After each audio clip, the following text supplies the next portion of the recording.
La semana pasada le estudiamos Venga tu reino. ¿Qué significa en el momento de estar orando este deseo del corazón de cada verdadero creyente, de que su reino se establezca en nuestras vidas, en nuestros corazones? Ahora corresponde a entender lo que significa hágase tu voluntad como en el cielo, así también en la tierra. Vuelvo a leerlo, es hágase tu voluntad como en el cielo, así también en la tierra. Es decir, vamos a estar estudiando cuál es la voluntad de Dios para que cuando oremos sepamos orar conforme a la voluntad de Dios. No conforme a un capricho, no conforme a una mala decisión, sino más bien entender cuál es la voluntad de Dios y poder orar conforme a la voluntad de Dios. Así que vamos a levantar una oración y pedirle a Dios que nos bendiga, que nos ayude, que su palabra esté en nuestros corazones y podamos guardarla. Padre eterno, gracias por tu misericordia, Señor. Gracias porque cuidas de nosotros de maneras muy hermosas, porque atiendes a nuestras necesidades, Señor. Gracias. Te pedimos tu voluntad, te pedimos tu misericordia. Te rogamos que tu presencia alimente nuestros corazones. En el nombre de Jesús. Amén. Muchas veces nos hemos preguntado a lo largo de nuestra búsqueda de Dios, ¿cuál es su voluntad? Y tratamos de entenderla desde nuestra perspectiva, desde lo que nosotros pensamos o creemos que es su voluntad. Hoy vamos a entender la voluntad de Dios desde lo que Él nos enseña que es su voluntad. Es decir, siempre estamos tratando de entenderle, de agarrarle el modo, de tratar de comprender cuál es su voluntad. Pues hoy primeramente Dios, su palabra nos va a revelar cuál es la voluntad de Dios, para que no andemos muchas veces divagando, tratando de dar golpes al aire, ¿no? Tratando de discernir cuál es su voluntad. Hoy vamos a entenderlo. Vamos a estudiar lo que dice primeramente en la carta a Timoteo, en la primera carta a Timoteo, capítulo 2, versículos 3, a partir del versículo 1, la primera carta que escribe el apóstol Pablo a Timoteo, capítulo número 2.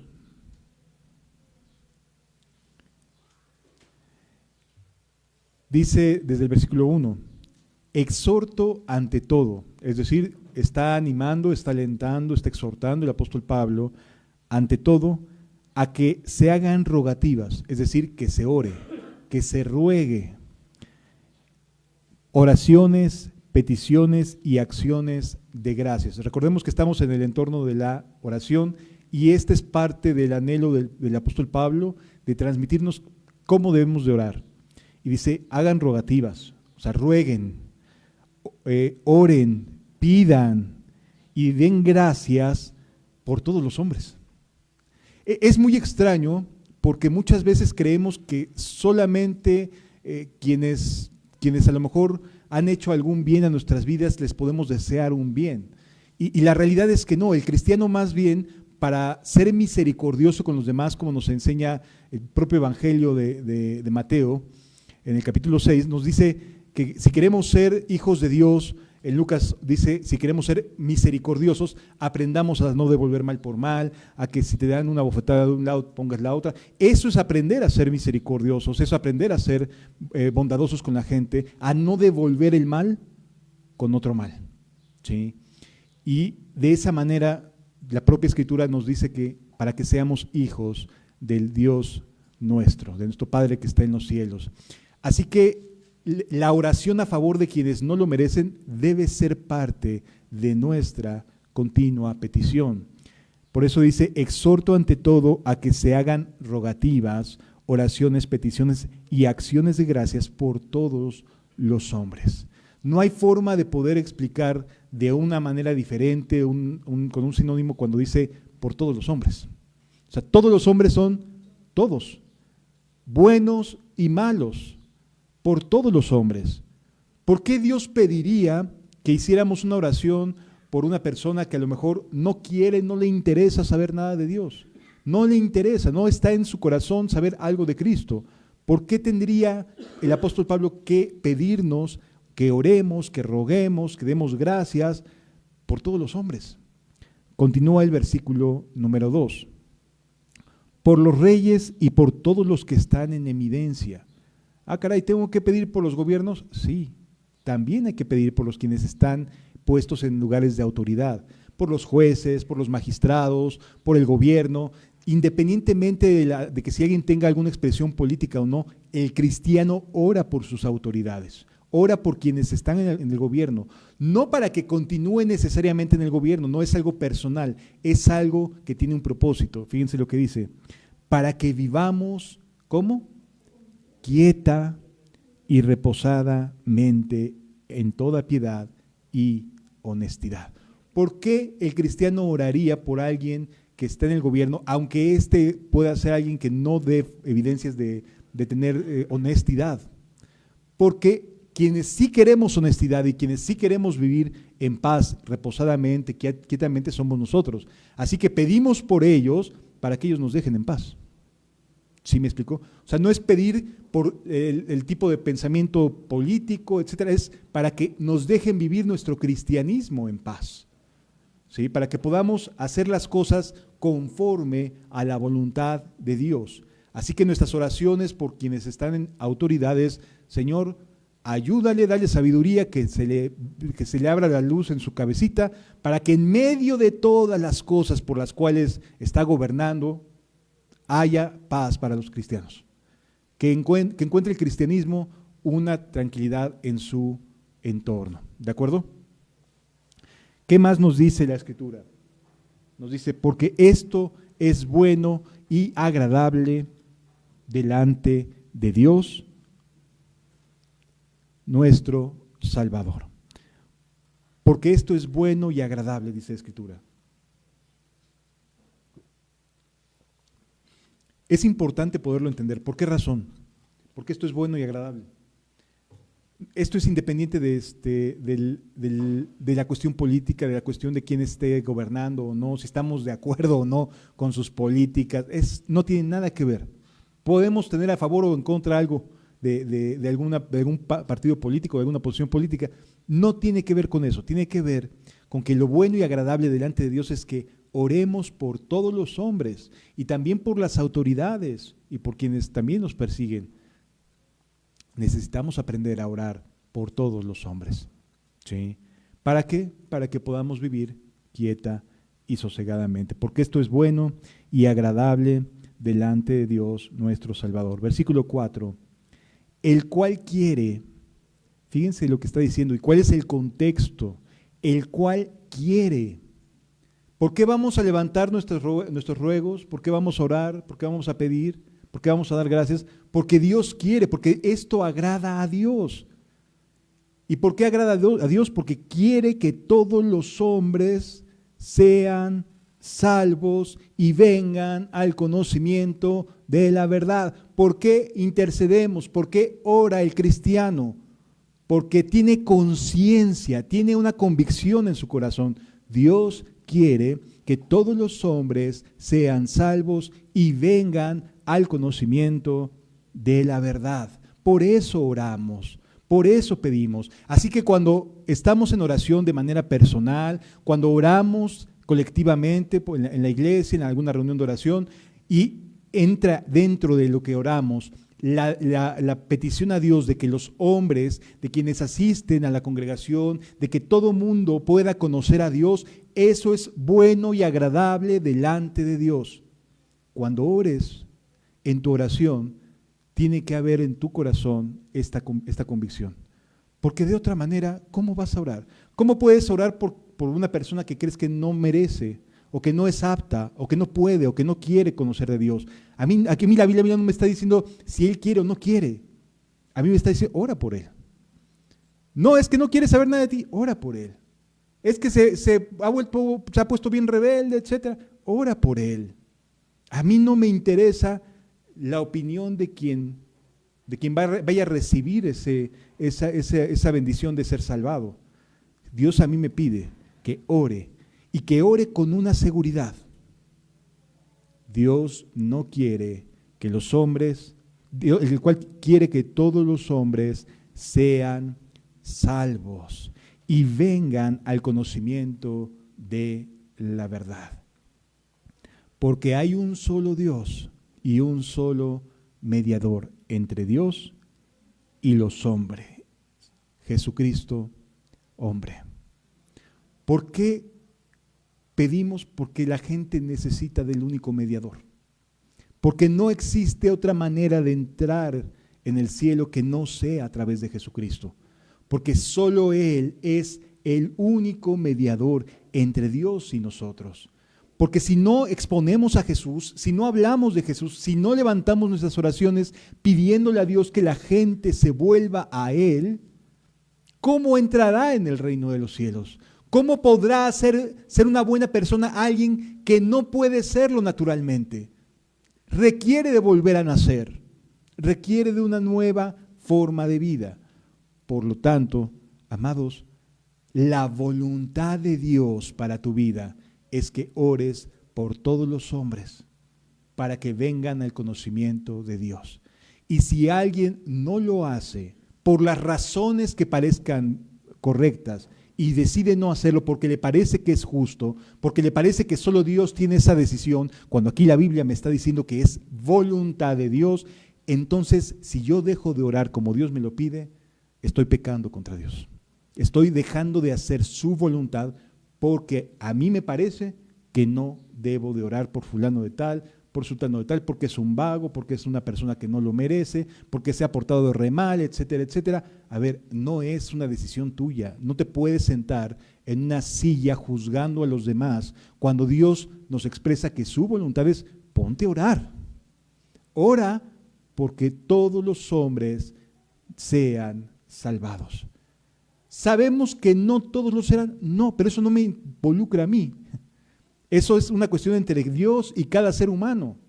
Pero a mí como cristiano sí me pide que tenga fe y que tenga la seguridad de saber que Dios no quiere que ninguno se pierda. Fíjense lo que dice la segunda carta a Pedro, capítulo 3, versículo 9. Segunda de Pedro, capítulo 3, versículo 9.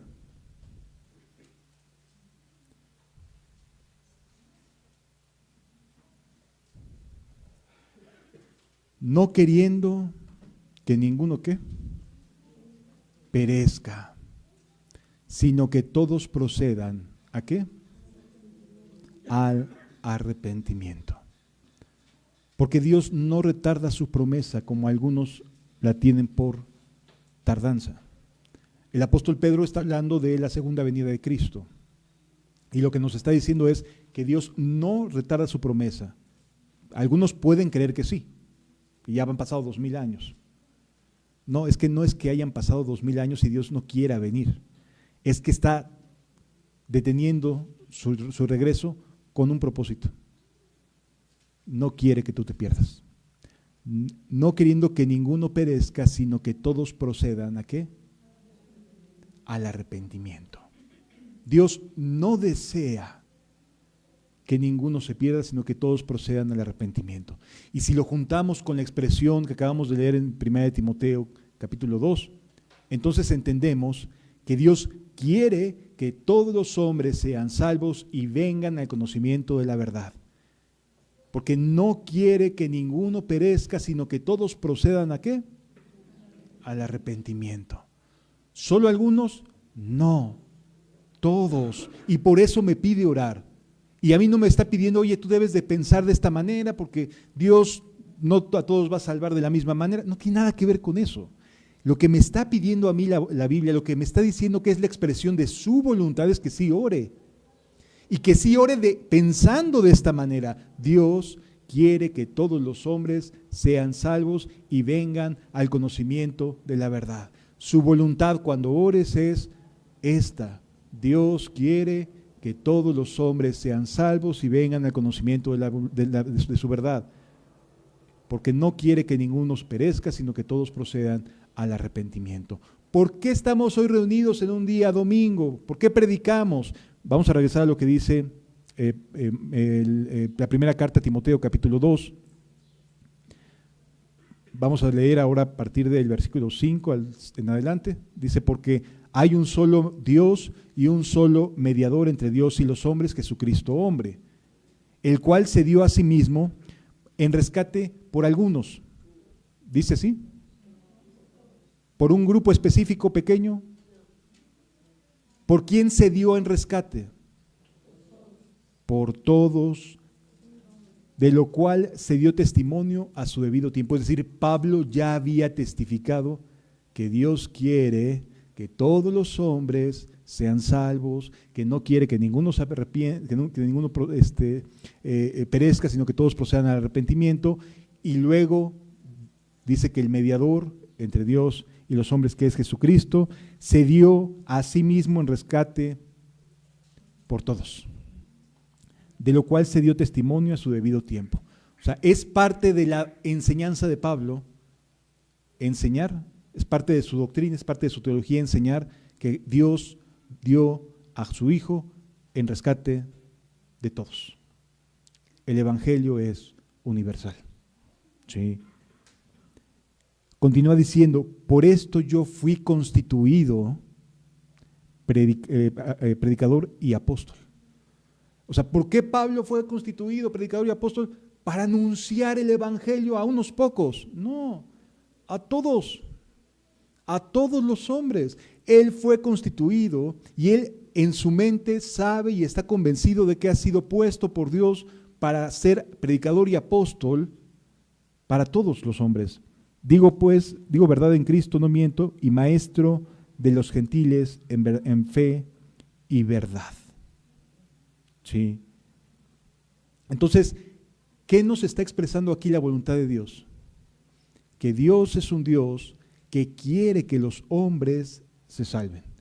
¿Cómo deben de ser mis oraciones cuando digo, hágase tu voluntad como en los cielos, aquí también en la tierra?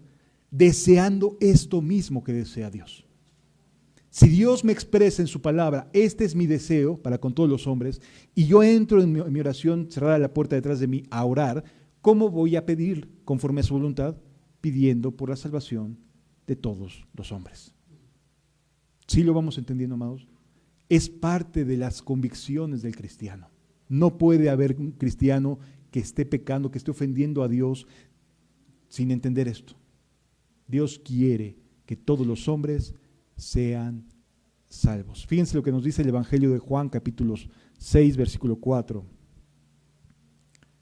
Es el Evangelio de Juan, capítulo 6, versículos 39 y 40, vamos a leer. Desde el 38, por favor.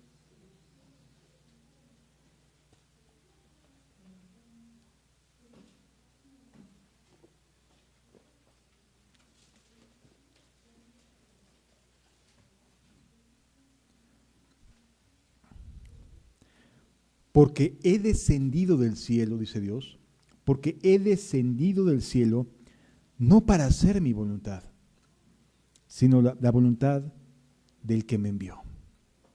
Recordemos, hágase tu voluntad en los cielos, en la tierra como se hace en los cielos. Es parte de nuestra oración, es parte de lo que Jesús nos enseña como sus enseñanzas principales en la oración.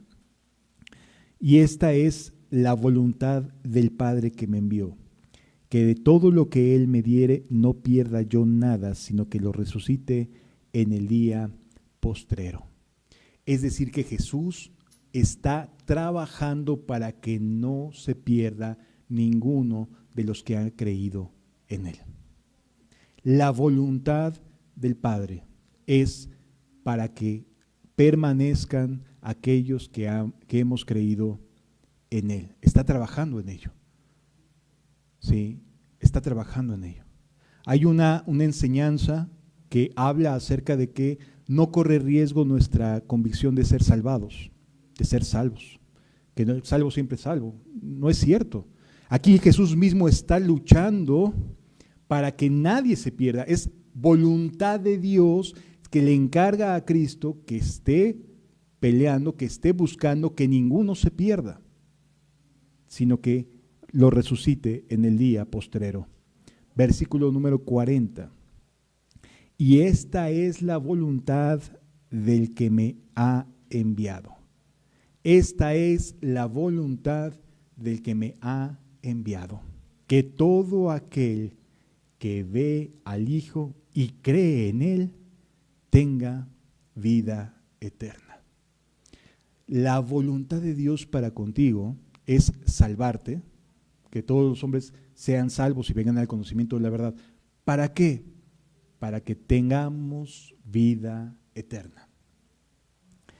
Y esta es la voluntad del que me ha enviado, que todo aquel que ve al Hijo y cree en él tenga vida eterna, y yo le resucitaré en el día postrero.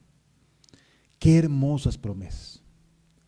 Esta es la voluntad de Dios. La voluntad de Dios es que los hombres sean salvos. La voluntad de Dios es que tú seas salvo. La voluntad de Dios es que te dé vida eterna, que te resucite en el día postrero.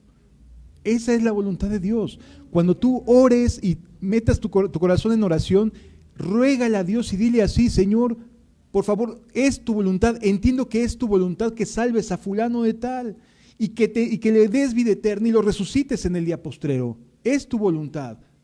Ten esa seguridad, amado. No ores como dudando, porque la Biblia no me enseña a dudar acerca de esto.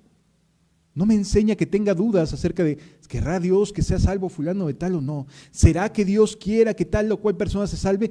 Créele a Dios. Él nos ha dado su palabra para que conozcamos cuál es su voluntad, y su voluntad es que no quiere que se pierda. ¿Será que quiere que se pierda mi hijo? No.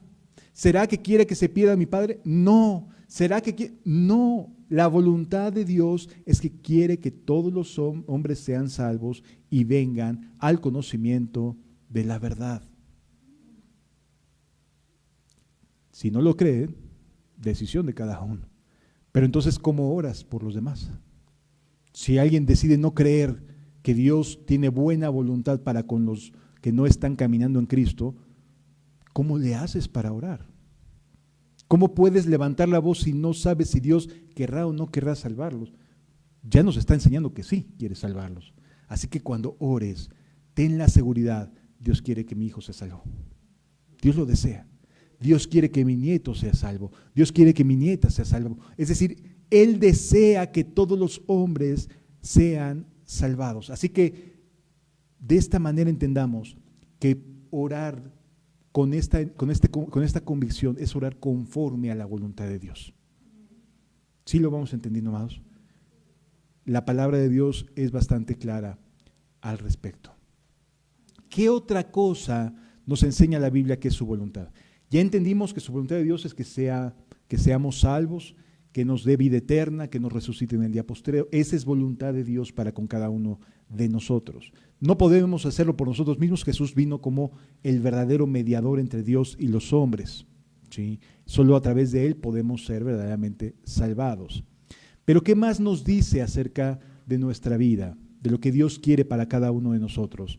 Primera de Tesalonicenses capítulo 4, versículos 3 al 4. A partir del versículo 1 vamos a leer.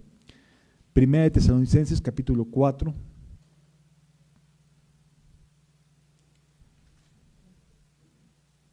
A partir del versículo 1. Por lo demás, hermanos, os rogamos y exhortamos en el Señor Jesús, que de la manera que aprendisteis de nosotros, como os conviene conduciros y agradar a Dios, así abundéis más y más. Porque ya sabéis qué instrucciones os dimos por el Señor Jesús. Pues la voluntad de Dios es vuestra santificación. La voluntad de Dios es vuestra santificación. Que os apartéis de fornicación, que cada uno de vosotros sepa tener su propia esposa en santidad y honor. Es decir, Dios desea, la voluntad de Dios es que seamos santos, ¿sí? Entonces, una vez entendiendo que Dios quiere que todos los hombres sean salvados y vengan al conocimiento de la verdad, lo siguiente que podemos aprender de la voluntad de Dios expresada en las Escrituras es que quiere que seamos santos, ¿sí? Que seamos santos. Fíjense también lo que dice la primera carta a Pedro en el capítulo número 1. Primera de Pedro, capítulo número 1, versículos 14 en adelante. Como hijos obedientes, no os conforméis a los deseos que antes teníais estando en vuestra ignorancia, sino que como aquel que os llamó es santo, sed santos también vosotros en toda vuestra manera de vivir. Porque escrito está, sed santos porque yo soy santo. Y si invocáis por Padre, dice el versículo siguiente, y si invocáis por Padre aquel que sin acepción de personas juzga según la obra de cada uno, conducíos en temor todo el tiempo de vuestra peregrinación. Conducíos en temor todo el tiempo de vuestra peregrinación, sabiendo que fuisteis rescatados de vuestra vana manera de vivir, la cual recibisteis de vuestros padres, no con cosas corruptibles como oro y plata, sino con la sangre preciosa de Cristo, como de un cordero, sin mancha y sin contaminación. Qué hermoso es nuestro Dios. Si oras pidiendo la salvación de las personas, oras conforme a la voluntad de Dios.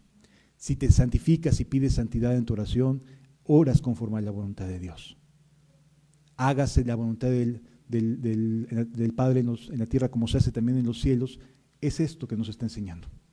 Nos está diciendo cómo quiere que oremos, cuáles quiere que sean nuestras convicciones cuando entramos a orar. Señor, santifícame.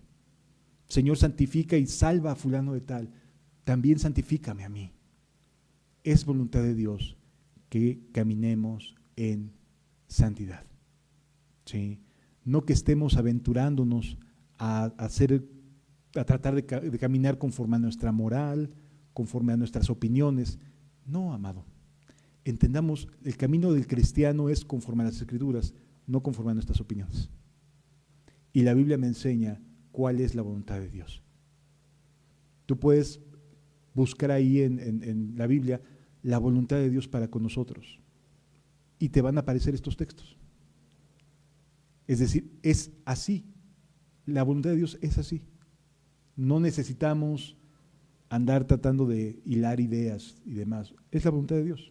Está escrito de esa manera. Entonces Dios quiere que camines en santidad, que ores pidiendo por tu santificación, para que no andes en los deseos que antes tenías, para que no camines como antes caminabas. Esa es la voluntad de Dios.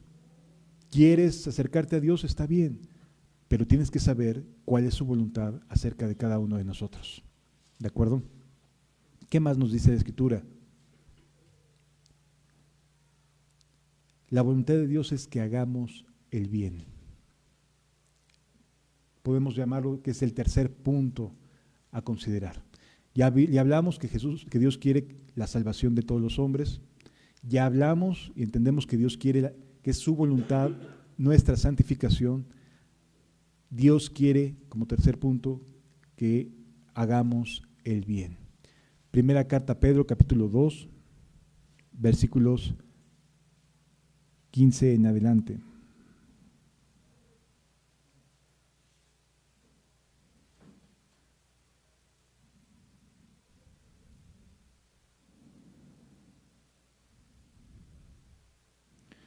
Porque esta es la voluntad de Dios, que haciendo bien hagáis callar la ignorancia de los insensatos. Porque esta es la voluntad de Dios, que haciendo bien. Pero si te pones a pensar un momento y te vas a la calle y le preguntas a una persona, ¿qué entiendes por algo bueno? Algo ¿qué bien necesitarías tú? La mayoría te va a decir amor, salud, que tenga dinero. Esos son sus conceptos del bien que pueden esperar. O sea, la gente espera dinero, espera ser cuidado, espera amor, espera salud, espera bienestar. O sea, son cosas que el mundo piensa que necesita para poder estar bien. Y cuando la gente va obteniéndolo de alguna manera, está bien de salud, a lo mejor tiene algún recurso económico estable, etcétera, sigue estando igual de vacío, de triste, de solo. No está bien. Aunque tenga estas cosas, no está bien. Tenemos que aprender el concepto de bien según Dios, no según nosotros. ¿Cuál es el bien que Dios sí quiere que hagamos? Y si volteamos a lo que acabamos de leer, el bien que Dios quiere es que la gente se salve. Me tengo que ocupar en estar orando, porque muchas veces asumimos la responsabilidad de que las personas sean salvas porque yo les estoy predicando. Si yo me siento aquí enfrente y quiero predicar y quiero anunciar a Cristo porque quiero que la gente sea salva, sí, pero no va a depender de mí. Y yo cuando me siento aquí no puedo pensar que depende de mí. No, es una decisión entre Dios y cada uno de los oyentes.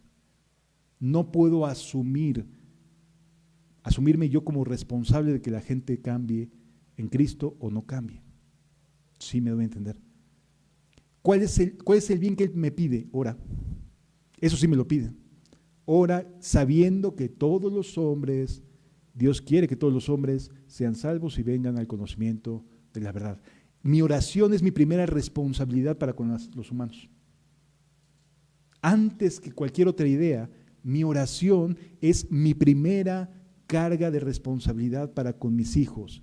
Mi oración es mi primera carga de responsabilidad para con mi esposo, mi esposa, los seres amados que están a mi alrededor. Esas son mis primeras responsabilidades según la voluntad de Dios. Lo segundo es que sean santificados, que sean más santos, o que sean santificados, o que después de que hayan conocido a Cristo, que caminen conforme a la santidad de Dios. Entonces, si yo tengo estas convicciones en mi corazón, el bien que les voy a hacer va a estar priorizado así. Quiero que sean salvos, quiero que vengan al conocimiento de la verdad, quiero estar orando por ellos, quiero hacerles bien. ¿De qué manera? Sálvate, vuélvete, arrepiéntete, muévete a Dios. Es decir, mi oración es continua por su salvación y luego por su santificación. Porque alguno te va a decir astutamente, pues yo el bien que necesito es que me des 10,000 pesos, ¿no? Que me ayudes. Ese es el bien para la persona, pero no es el bien que la Biblia establece que le tenemos que hacer a las personas. La Biblia me dice, ora por él. Dios no quiere que se pierda, de acuerdo, me voy a hacer responsable y de esto sí me tengo que hacer responsable de estar orando por los perdidos. De eso sí. Tengo que buscar que sean santos, sí, de eso sí. Sabiendo que Dios contesta y hace su voluntad en su misericordia. ¿Sí lo vamos entendiendo, amados? Hay que irnos a la Biblia. ¿Qué quiere la Biblia? Entonces, ¿cómo podemos hacer callar la ignorancia de los hombres insensatos? Haciendo el bien, pero no desde la perspectiva del insensato, sino de la perspectiva de Dios. Porque, repito, a lo mejor el insensato te dice, pues sí, dame de comer, pues sí, dame 10,000 pesos, pues sí, dame esto, dame. O sea, demuéstrame que eres cristiano, ¿no? Demuéstrame que eres buena persona. A ver, es desde la perspectiva de Dios, no desde la perspectiva del insensato. El insensato va a querer todo en charola de plata, siempre. Pero no puedes vivir tú a la luz del bien que el insensato cree que debe de recibir. Es de acuerdo a la voluntad de Dios. ¿Qué dice Dios? ¿Qué es lo que Dios me está enseñando o me enseña que debo de hacerle bien a esta humanidad? ¿Sí lo vamos entendiendo, amados? Así que no te sientas culpable si por ahí alguien te dice, ¿y dónde está tu cristianismo? Deberías de ponerme un plato de lentejas aunque sea enfrente de la mesa. No te sientas culpable por eso. Si tú estás orando por su salvación, tú ya asumiste una responsabilidad que ni siquiera él o ella tiene en su corazón. El ser salvo no está en su corazón. Asume tú la responsabilidad de que lo sea, de que Dios se apiade de él o de ella, de que se camine en santidad. Y entonces, si todas tus decisiones las enfocas así, vas a tomar buenas decisiones. ¿Sí lo vamos entendiendo, amados? ¿Qué más nos dice? Vamos al libro de Miqueas, en el Antiguo Testamento. Miqueas, capítulo 6.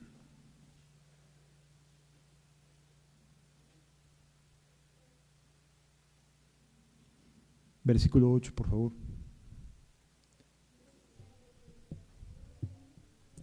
Miqueas capítulo 6, versículo 8.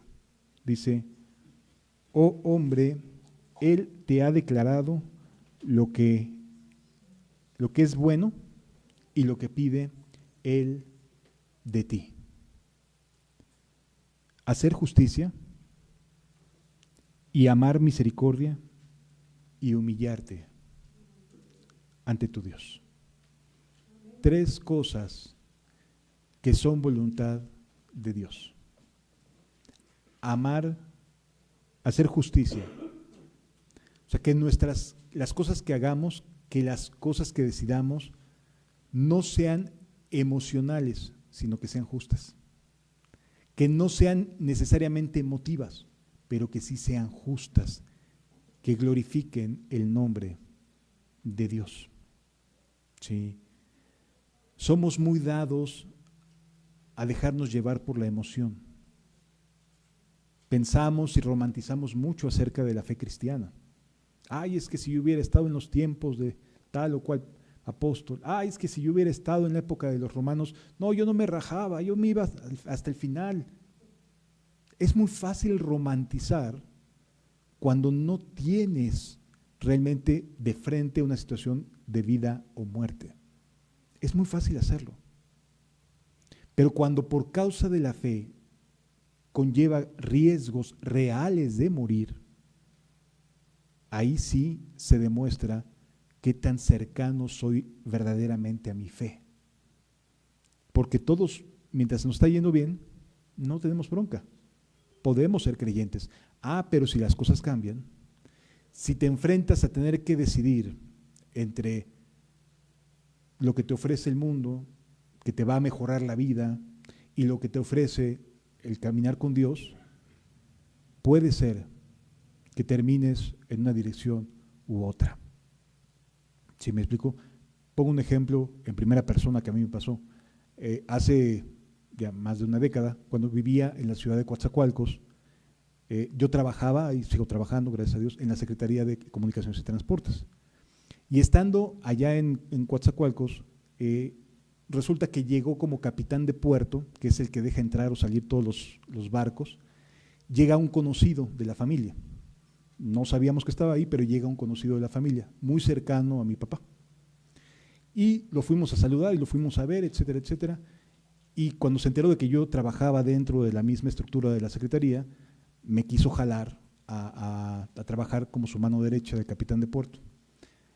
El ofrecimiento era muy abundante económicamente, muy estable, con un salario muchísimo mayor de lo que percibía y percibo.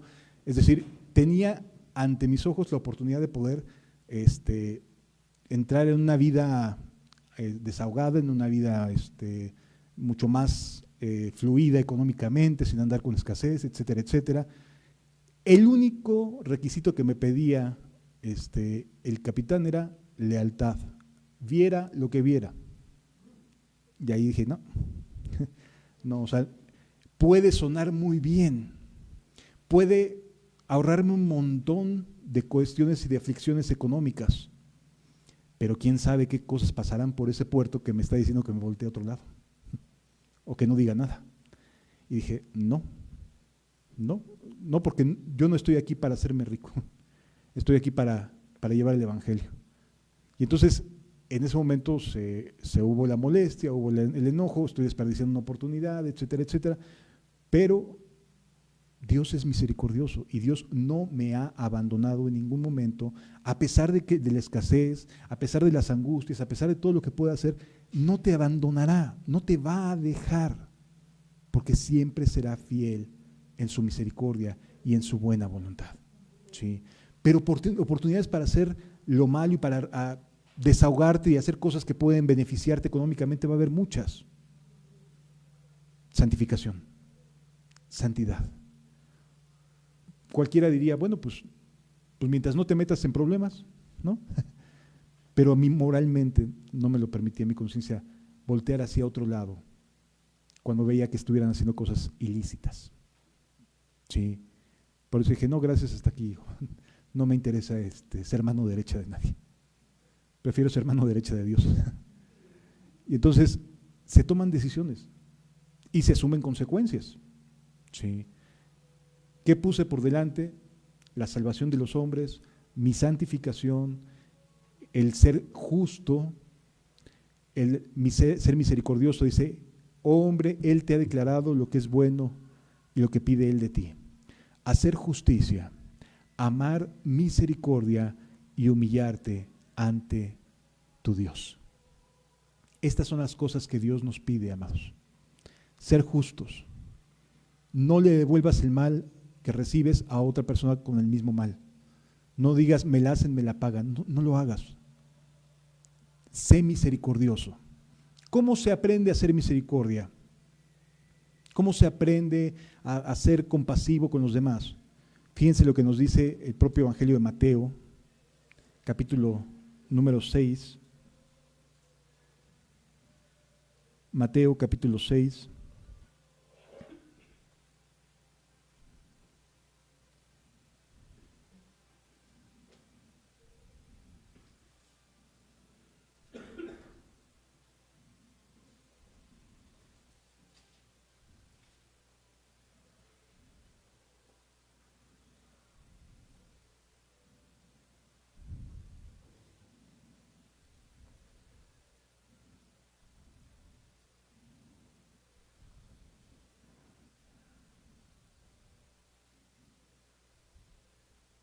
Perdón, es Mateo capítulo 5. Mateo capítulo 5, versículo 21. En adelante. ¿Cuál es el concepto de misericordia de Dios? Para que podamos entender lo que significa amar, hacer justicia, amar misericordia. ¿Cuál es el concepto de misericordia práctica delante de Dios? Versículo 21 dice, oíste que fue dicho a los antiguos, no matarás, y cualquiera que matare será culpable de juicio. Pero yo os digo, este es el concepto de misericordia de Dios, cualquiera que se enoje contra su hermano será culpable de juicio, y cualquiera que diga necio a su hermano será culpable ante el concilio, y cualquiera que le diga fatuo quedará expuesto al infierno de fuego. Es decir, ¿cuál es el concepto de misericordia de Dios? El perdón. ¿Qué más nos dice la Escritura? Versículo 38. Oíste que fue dicho ojo por ojo y diente por diente.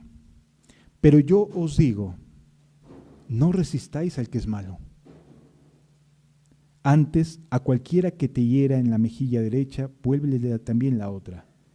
Y al que quiera ponerte a pleito y quitarte la túnica, déjale también la capa. Y cualquiera que te obligue a llevar por una milla, ve con él 2. Y el que te pida, dale. Y el que quiera tomar de ti prestado, no se lo rehuses. Oíste que fue dicho, amarás a tu prójimo y aborrecerás a tu enemigo. Pero yo os digo, amad a vuestros enemigos. Esto es concepto de misericordia. Amad a vuestros enemigos. Bendecid a los que os maldicen. Haced bien a los que os aborrecen y orad por los que os ultrajan y os persiguen, para que seáis hijos de vuestro Padre que está en los cielos, que hace salir su sol sobre malos y buenos, y que hace llover sobre justos e injustos. Esto es amar misericordia. La misericordia tiene que ver con la idea de Dios de hacer el bien a quienes no lo merecen. Hacer el bien a quienes no lo merecen. ¿De qué manera? De la manera en la que Dios nos está diciendo aquí. ¿Te ofenden? No devuelvas la ofensa.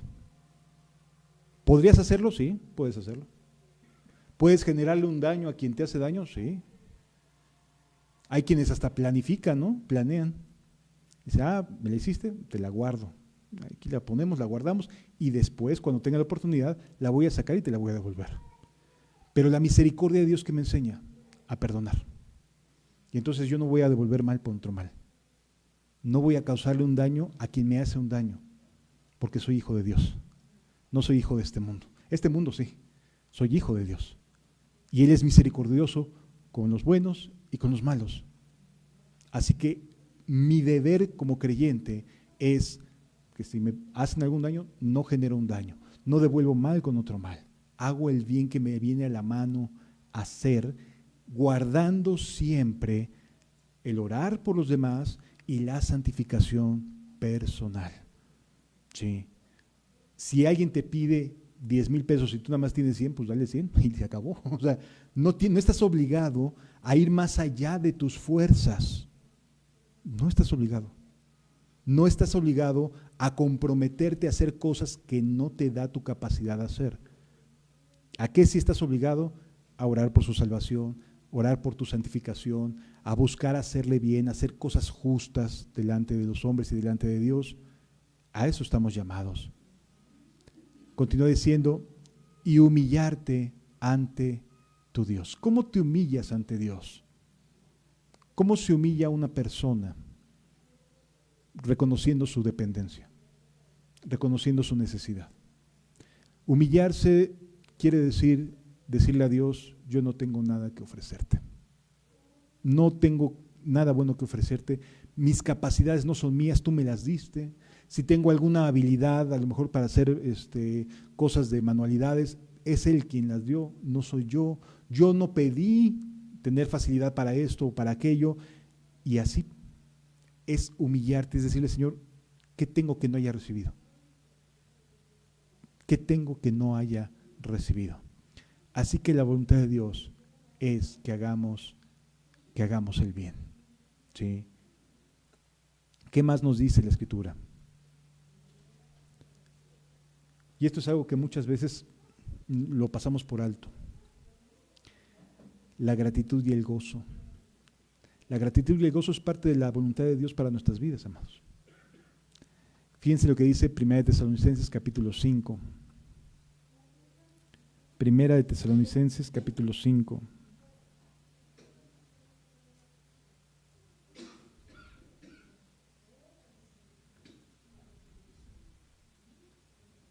A partir del versículo 14.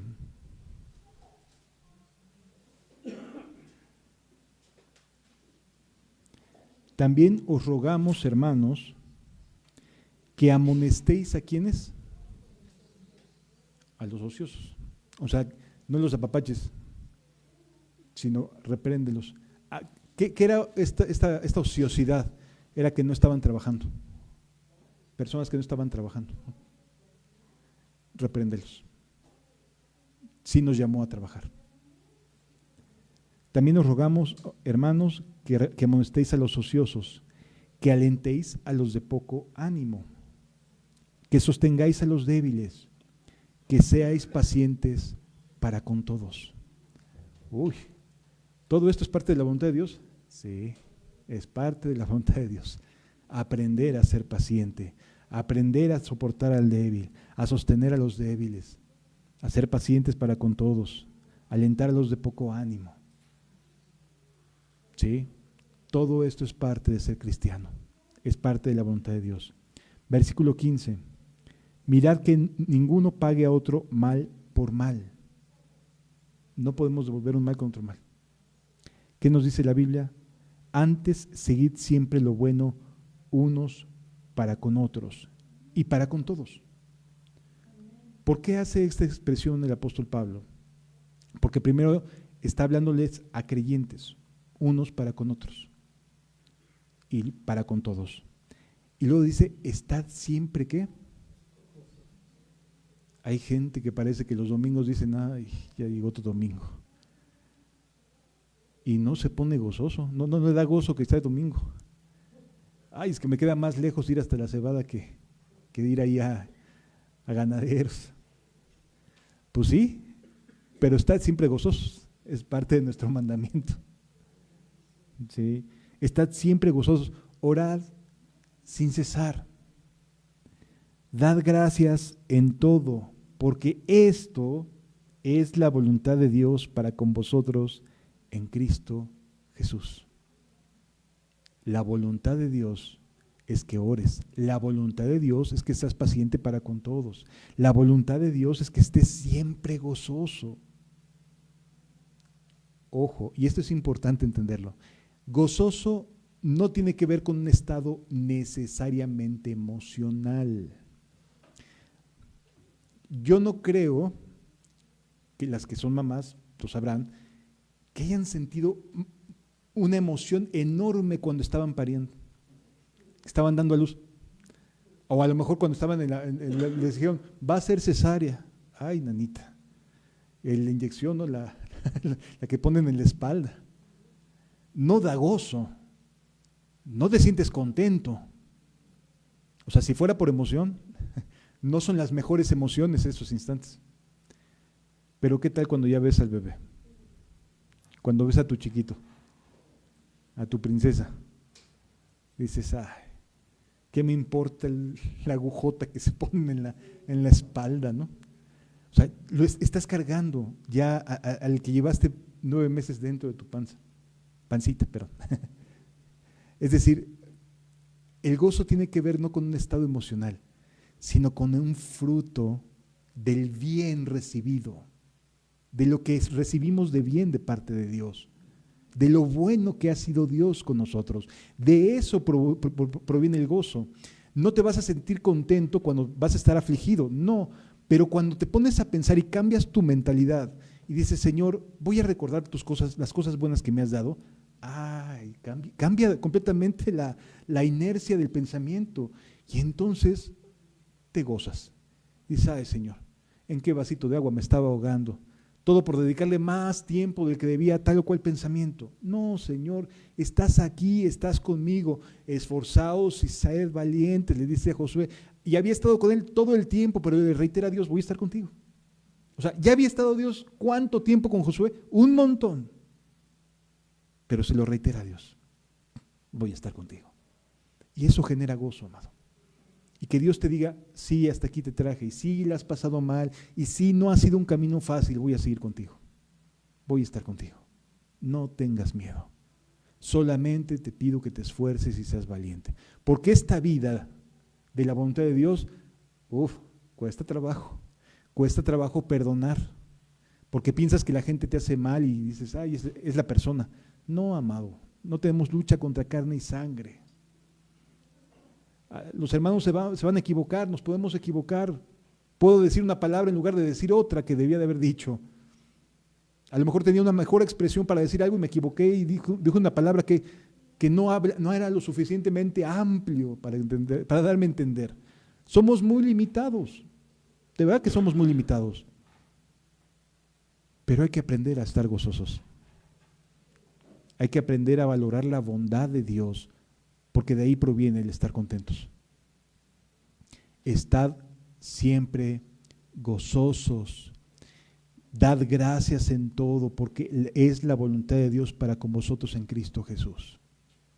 Mira, cuando tú comienzas a agradecerle a Dios, es porque empiezas a reconocer todo lo bueno que has recibido. Y cuando eso sucede, tu corazón te hace grandote.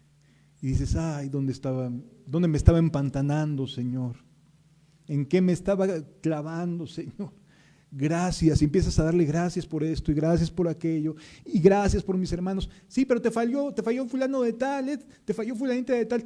Gracias por mis hermanos. Y empiezas a seguir dando gracias y tu corazón se inflama de gratitud y te olvidas de las cosas que pudiste haber vivido. Dios es bueno. Dios es misericordioso. ¿Qué más nos dice la Escritura? La voluntad de Dios es tu transformación. ¿Sí? Y esto es importante entenderlo. No has llegado al momento cúspide de tu vida cristiana. La voluntad de Dios es tu transformación. Una vida de gozo y una vida transformada. Fíjate lo que dice la carta a los Romanos, capítulo 12. Carta a los Romanos, capítulo 12, versículos 1 y 2. Romanos, capítulo 12. Así que os ruego, hermanos, os ruego por las misericordias de Dios, que presentéis vuestros cuerpos en sacrificio vivo, santo y agradable a Dios, que es vuestro culto racional. No os conforméis a este siglo, sino transformaos por medio de la renovación de vuestro entendimiento, para que comprobéis cuál sea la buena voluntad de Dios, agradable y perfecta. ¿Cómo Dios quiere que vivamos? Siendo transformados. ¿Y qué nos transforma, amados?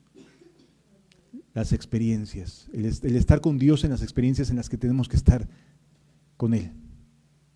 Transformó Dios al joven Josué cuando estaba ahí en el tabernáculo, de disfrutar de la presencia de Dios, a cuando le dijo tienes que repartir la tierra. Por supuesto que hubo una transformación. No era lo mismo estar disfrutando de la presencia de Dios y ¡ay, qué hermoso! El momento del enamoramiento del Dios vivo y verdadero, el enamoramiento de Jesús, es un momento hermoso, pero vienen después responsabilidades. Y en esas responsabilidades tenemos que aprender a estar siempre gozosos, a buscar la voluntad de Dios, a renovar nuestro entendimiento. Porque Dios no es un Dios que se queda en el pasado.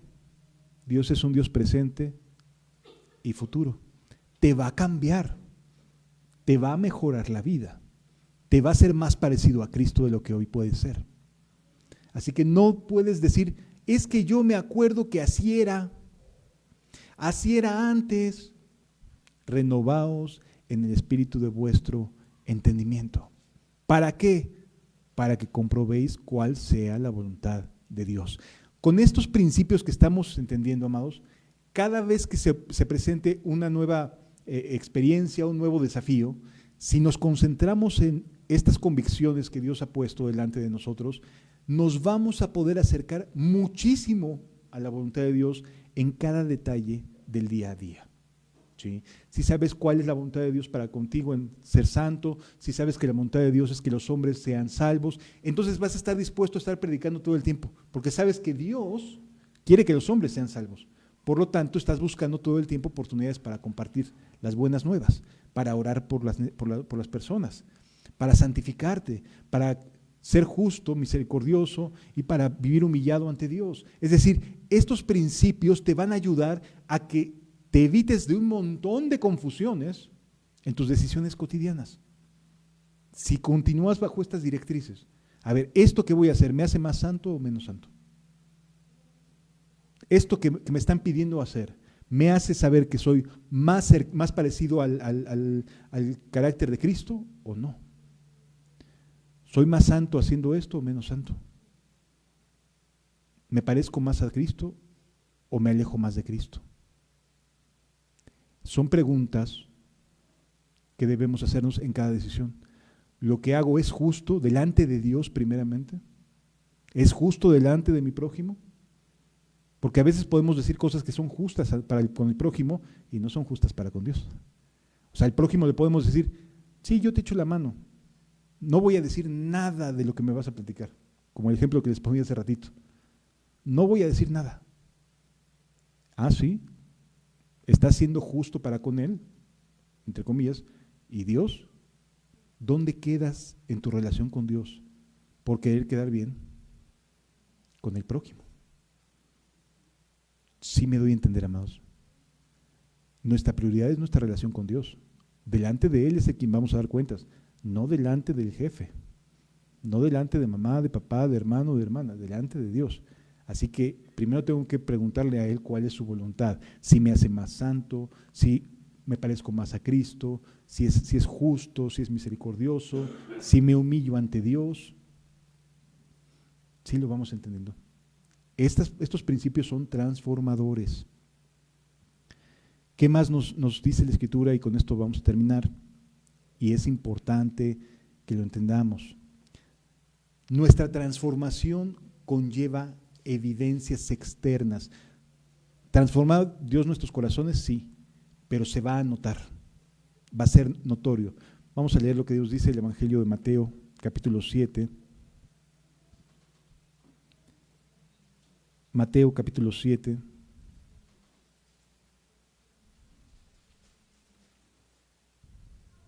partir del versículo 15.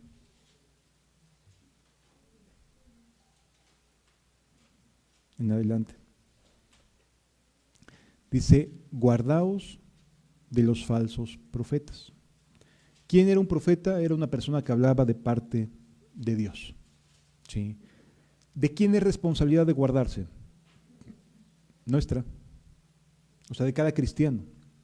Cada uno de nosotros es responsable de guardarnos de los falsos que hablan en nombre de Dios. Porque van a hablar en nombre de Dios. Y luego dice, que vienen a vosotros con vestidos de ovejas. Somos ovejas, somos creyentes, todos somos iguales, adoramos al mismo Dios. Todos los caminos llevan a Roma, ¿no? Dicen algunos. Guardaos de los falsos profetas que vienen a vosotros vestidos de ovejas, pero por dentro son lobos rapaces. Ahora, ni tú ni yo tenemos rayos X para saber cómo son por dentro, pero sí que podemos esperar por fuera. Versículo 16. Por sus frutos los conoceréis. ¿Acaso se recogen uvas de los espinos? O sea, Jesús nos hace una reflexión muy práctica, muy a la mano. A ver, si alguien es bueno, en teoría debe de dar frutos de acuerdo a lo que la Biblia me enseña que es bueno.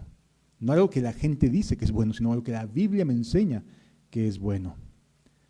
Por sus frutos los conoceréis. ¿Acaso se recogen uvas de los espinos o higos de los abrojos? Así, todo buen árbol da buenos frutos, pero el árbol malo da frutos malos. Y luego agrega Jesús, no puede el buen árbol dar malos frutos, ni el árbol malo dar frutos buenos. Es decir, no hay mezclas, aunque humanamente pensamos que sí. Humanamente la gente dice, bueno, pues es que tiene sus cosas, ¿no? Tiene sus detalles, tiene sus pequeñeces. A ver, no. Lo que la Biblia me dice es, valora el fruto desde la perspectiva bíblica. Que la Biblia lo apruebe o lo repruebe. No tú, no tu opinión, no tu empatía, porque a lo mejor podemos ser empáticos unos con otros. A ver, ¿qué dice la Biblia que debe de estar viviendo una persona que en verdad ama y sirve a Dios? De acuerdo a la Biblia. Que sea la Biblia la que me juzgue, la que juzgue a cada uno de nosotros. ¿Sí lo entendemos, amados? Que sea la Biblia la que valore y evalúe la conducta y determine buenos frutos o malos frutos. Porque, repito, te van a decir, pues es que no me estás ayudando, no tienes buen fruto. ¿No? ¿Qué dice la Biblia? Si la Biblia me reprueba, adelante. A mí me ha tocado vivir experiencias en las cuales me adjudican malos frutos, pero cuando les pido, por favor, conforme a la Biblia. No es que no me viste, no me saludaste. Conforme a la Biblia, hermano. O sea, si soy tan mala persona, por favor, dímelo conforme a las Escrituras. Repruébame conforme a la Biblia. No conforme a tus opiniones o tus emociones. Repruébame conforme a la Biblia. Júzgame de acuerdo a las Escrituras. Aquí tú hiciste esto y la Biblia dice así y así y asado. ¿Sí me explicó? Conforme a la Biblia, no conforme al momento, las emociones o las circunstancias. ¿Qué dice la Escritura? Y así debemos de valorarnos entre todos, conforme a la Biblia. Todo árbol que no da buen fruto es cortado y echado en el fuego. Así que por sus frutos los conoceréis. Pero continúa diciendo la Biblia, no todo el que me dice Señor, Señor, entrará en el reino de los cielos, sino el que hace la voluntad de mi Padre que está en los cielos. Es decir, todos podemos decir entrar en el reino de los cielos, todos. Pero ¿quiénes sí van a entrar? El que hace la voluntad del Padre que está en los cielos. ¿Y cuál es la voluntad? Ya la estamos estudiando. Sí, orar por la salvación de todos los hombres es voluntad de Dios. Es voluntad de Dios. La santificación es voluntad de Dios. No todo el que me dice Señor, Señor entrará en el reino de los cielos, sino el que hace la voluntad de mi Padre que está en los cielos. Muchos me dirán en aquel día, y eso es terrible. O sea, ¿quiénes les van a decir? Pues quienes están seguros que sí le dicen al Cristo Señor. Señor, Señor, ¿no profetizamos en tu nombre y en tu nombre echamos fuera demonios y en tu nombre hicimos muchos milagros? Y entonces les declararé, nunca os conocí, apartaos de mí, hacedores de maldad. Es decir, el hacer la voluntad de Dios nos aparta de la maldad. Porque si queremos ser malos o hacer cosas malas, mientras nos decimos cristianos, vamos a ser aquellos que vamos a llegar a tocar, pensando que debemos estar adentro y nos van a decir, nunca te conocí, hacedor de maldad. Ah, caray, sí me estaba viendo. Sí me estaba viendo. Yo pensé que no. Yo pensé que sí iba a quedar aprobado. Y no, resulta que sí me estaba viendo Dios. Sí. ¿Por qué es todo esto, hermanos? Porque cuando entramos a la oración y cerramos la puerta detrás de nosotros para decirle a Dios, hágase tu voluntad, como en los cielos se hace, aquí también se haga en la tierra, le estoy pidiendo a Dios vivir conforme a todo esto. Vivir conforme a la voluntad de Cristo. ¿Sí lo entendemos?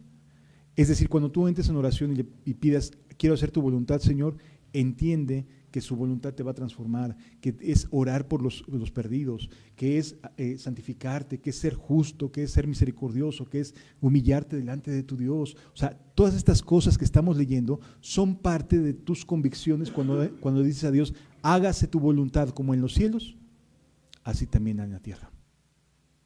Y esa es la voluntad de nuestro Dios. ¿De acuerdo? Les invito a que cerremos nuestros ojos, por favor.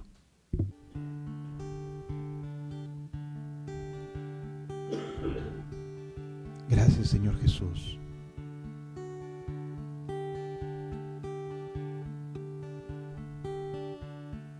Gracias, Jesús. Gracias porque hemos recibido muchas cosas buenas, Señor.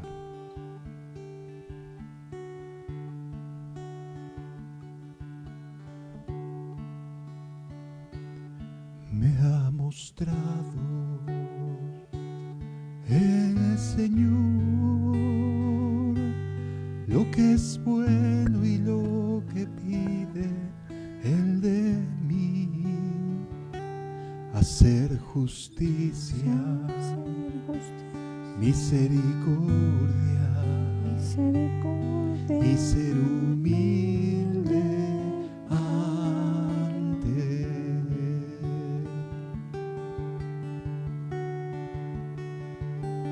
Me ha mostrado el Señor lo que es bueno y lo que pide Él de mí, hacer justicia, misericordia y ser humilde ante Él.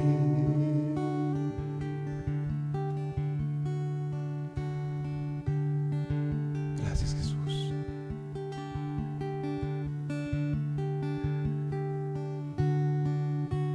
Enséñame, oh Dios, a hacer tu voluntad,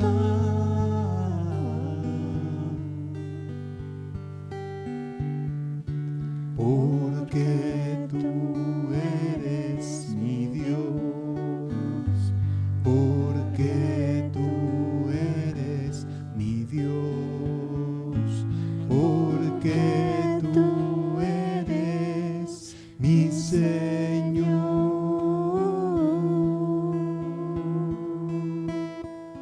Enséñame, oh Dios, a hacer tu voluntad,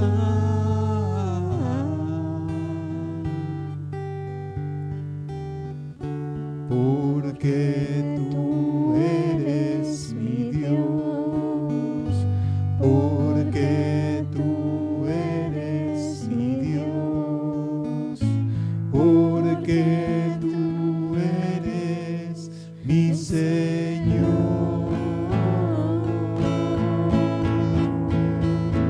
tu buen espíritu me guíe a tierra de rectitud.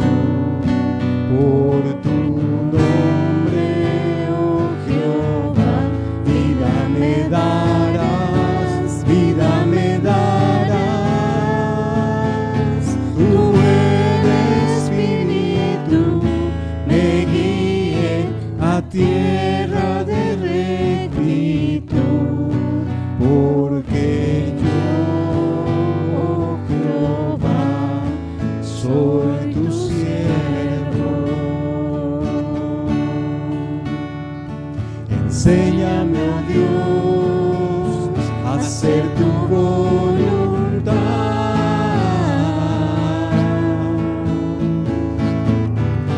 porque tú eres mi Dios, porque tú eres mi Dios, porque tú eres mi Señor.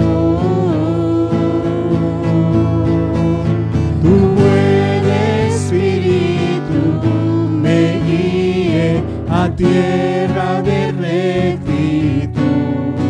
Por tu nombre, oh Jehová, vida me darás, vida me darás. Tu buen espíritu me guíe a tierra de rectitud, porque yo, oh Jehová, soy tu siervo. Así es, Señor.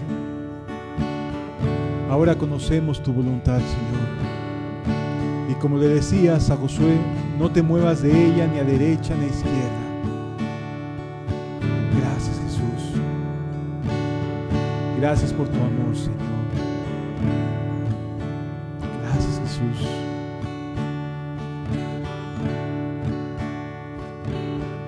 Gracias, Jesús.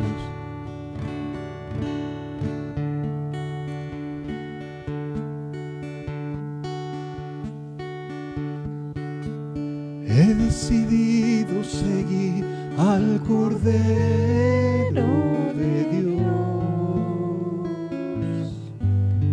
por los caminos donde Él anda. Quiero pisar y sobre un monte alto levantar mi voz. Al final del camino quiero llegar. He decidido seguir al Cordero de Dios por los caminos donde Él anda. Quiero pisar y sobre un monte alto levantar mi voz. Al final del camino quiero llegar. Oh Jehová, mírame.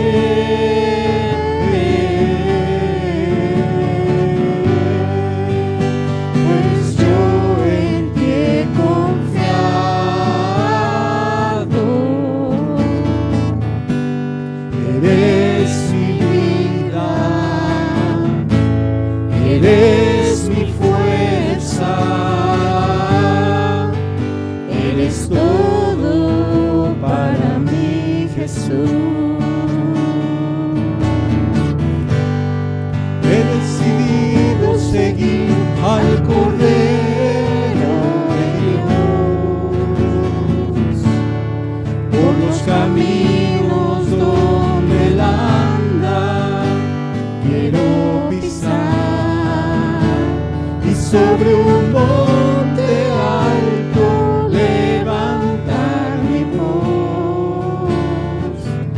Al final del camino quiero llegar. Oh Jehová, mírame,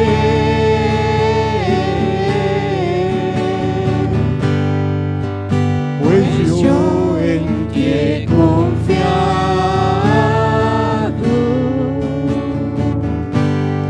Eres mi vida, eres mi fuerza, eres todo para mí, Jesús. Eres mi vida, eres mi fuerza, eres todo para mí, Jesús. Eres todo para mí, Jesús. Eres todo para mí, Jesús. Gracias, amado Rey.